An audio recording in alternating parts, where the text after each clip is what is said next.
So I grew up in a Jewish family. I was really Jewish by blood, by culture. We were not really actively religious. We went to the temple on high holidays. I never really had a relationship with the Lord, and I knew that there was always something more. I grew up in a very chaotic environment.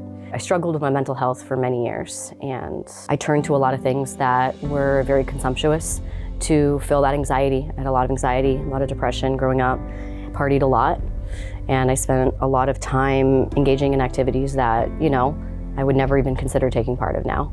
There were times I look back that my heart breaks for where I was and for the people that I was around, and for the people who did not come out of it.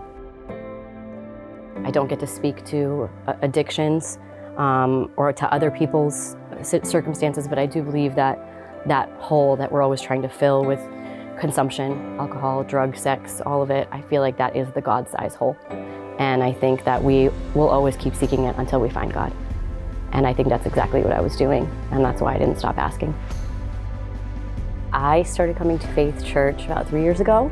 I met this really lovely girl named Renee. She worked in security and I worked in the legal department. I just remember one day I was having a day and I was like, there's gotta be more to life than this. I feel like I'm on this endless loop. Renee being the friendly, sweet, welcoming person that she is, I felt compelled to share with her that I wasn't having a good day. And she said, do you wanna come see me sing at church? And I was like, she's like, you don't have to, it doesn't have to mean anything more than just coming to see me sing. And I would love to have you just to see if it's something that you would just want to be a part of. No pressure, but she said, I know that feeling that you're having. I came to see her sing on that Sunday. I remember walking in, feeling a little out of sorts. Of course, you're by yourself in a church, but I instantly felt at peace. At the beginning, there wasn't really like a radical, oh my, like, Jesus is real, this is it. I just started seeing the hands and feet of God. I think little by little I started to realize that people were who they said they were, who God said they were, and they didn't want anything from me other than for me to just know God. Being the intellectual thinker that I am, I could not really open my heart up to Jesus as much as I just wanted to learn. I've tried all these other things, maybe this Jesus thing could work. So why don't I just read the Bible? Why don't I just learn the Bible? So I took the Alpha course with Deb and Walter. For better use of words, threw a lot of tantrums, and they held space for it, and they were very gracious, and they answered all my questions, and they were honest when they couldn't, and they held a lot of kindness in my becoming.